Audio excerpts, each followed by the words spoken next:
Okay, so now for the tin cup. For the tin cup. First of all, tin cup.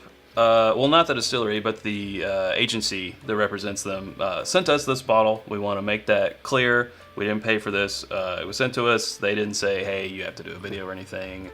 Nor are they, well, this is live, so they can't review it. No. But all I have to say, our review is our own, but we wanted to let you know that. All right, Tincup Rye. And it is tin cup because there's a cup on the top. Is that why? Yes, there's a tin cup that you can use for shots. And then you still have to do, I see. All right, pause for cork pop. Pretty good. So this is I do like this bottle. Denver, Colorado. Denver. Is where this has come out of. Since we only have one of these, we'll use glasses. Okay, and this is 90. Yes, 90 proof. Got it. Up there. Yeah. Vocal cord range. I was like, how much higher can he go? That's got a little orange note to it, and when I say orange, I mean like. This is gonna sound super weird. Almost like orange juice, but not in a gross way. That sounds off-putting, and it's not. No, I get that, and I get that more now than anything. But when I took my first nose, opening one of the small bags of Cheetos, there was a little bit of Cheetos. Which is orange colored. I just love that we talk about snacks on here sometimes, like the salt and vinegar chips, and I'm just like, yeah, I'm hungry. Yeah. Yeah, I get like some nutmeg, kind of allspice, but also orange juice, strangely. But it's making me thirsty for orange juice, which is good. You know what? I think this nose, for this just being 90 proof, and yeah, we say just 90 proof around here. We do. We're those people. Yeah. Is packing a good nose. I mean, it's pretty fragrant. It's got I think it's got some layers, which is I don't know what I expected, but I'm ready to drink it. Yeah, a little clove in there. Okay. Yeah. There we go. Which, like, I'm getting more definite cloves. So many cloves on the palate, which is what I expected. Orange juice on a nose is not what I expect. Correct. Not something I've ever said before. I wish we had a little bell that we could ring the first time you've ever said a descriptor. Because I think it's fun to find a new thing. Honk or something. A little honk. Honk. You know, those little horns. Yeah, I know. This is really mellow, but it does have a lot of flavor for, again, 90 proof. That first sip, all I got was clove, so I didn't really want to say too much. Hey, we just wanted to pop in here real quick to tell you guys about our home on the internet. It is whiskyambitions.com. It's where you can get things such as t-shirts, like the one I'm wearing, Glencairns, water glasses, rocks glasses, challenge coins, and more always coming soon. That's whiskyambitions.com. You can visit patreon.com/itsbourbonnight and join our Patreon community for as little as $1 a month.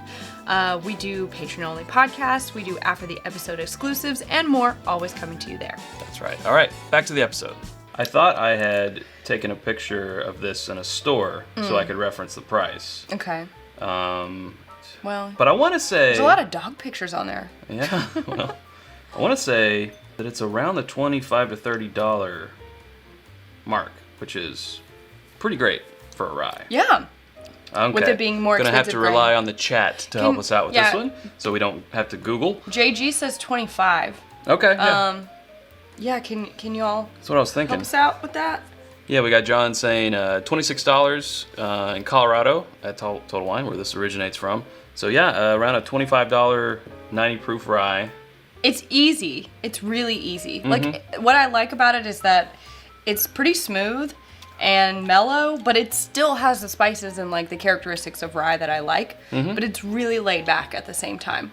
Like, yeah, I could just I don't know, I find myself keep going back and like, this glass will be empty in a second because I'm just not really thinking about it, just kind of coasting. It's an easy sipper. It's just an easy sipper. I think you could use this in a cocktail. I'd still like to go 100. One of our favorite ryes is actually Wild Turkey 101 rye because of that proof. But, you know, we made some with Baby Saz the other night, and it was good. We thought it was maybe, it's also 90 proof. We thought it was maybe lacking a little bit of that proof. Yeah. But I feel like this maybe has a little bit higher rye feeling than a Baby Saz. Yeah. So I think this could work well in a cocktail. And of course, it's to your taste. If you like to drink your bourbon or rye around 90 to 100 proof, then I think this will fit you just fine. If Right. you're like us, the proof hounds. But not always. So for me, I don't know that this is one that I would put in a cocktail, just because when I'm looking for a rye in a cocktail, I want it to really like cut through and be a little bit of that, you know, proof popping through, but also the flavor. And whereas this one I feel like is a little more mellow, I think it would do fine. It would be fine. Yeah. But for me personally, it doesn't pack enough punch. I don't know that it would cut through. Sure. We As just have to well. experiment. But that's fine because I like Yeah. sipping it on its own too. Like Sure. you could do it either way, and I'm in my mind I'm envisioning the perfect cocktail, which sometimes you just need whatever's around. You know what? I'm pleasantly surprised for the price. I don't know what I was expecting. And the proof. I think you thought maybe it was a little gimmicky because yeah. of all this, but I this think is I thought just it a was nice gimmicky. little accoutrement, right? But you know what? You know how many times we've been. Well, maybe we shouldn't tell this story on live. Oh. But like, how many times we've been like going to stand in line for a bourbon release or something like that, and we've been like, dang, we brought a bottle, or we have a bottle in the trunk or whatever, but we don't have any cups. So what are we Yeah. supposed to do? I guess we just won't have any. So this would be great for a time like that. I don't know if you're supposed to, I'm not saying you should do this. Depends on the property that you're on. I don't know Sarah, where you I are and what believe. you're doing, Yeah. but like a tailgate, this could be, Yeah, tailgate. not saying that there's not glassware at tailgates, but anyways, the only thing that I'm thinking, like, it could do better on the finish for me. I think the finish is where I find it to be a little bit Agreed. I think it's soft. it's about its price level of a finish. Agreed. You know, there are ones in this level that are a little bit better, but I hear what you're saying. Yeah. Overall, since this is an official uncorking, I'm gonna give it a recommend. I think it's good enough to go out and spend the 25 to If $25, 30 bucks. I'll give it a yay also. All right, cool. There you Well, go. that's fun. I like giving things Starting yays. it off good. Yeah. Yeah. Well, I hope you enjoyed that uncorking lifted from one of our live shows. I know we did. If you want to catch the show live and participate in the chat, you can join us on Sunday nights at 8 p.m. Eastern Standard Time. That's right. Make sure you are subscribed so you get those reminders about that. In fact, if you haven't subscribed already, you can do so by clicking right up here. There's also suggestions of other videos right down here. We hope to catch you over there in those. Until then, thanks, Sarah. Thanks, Chad. Okay, drink more bourbon.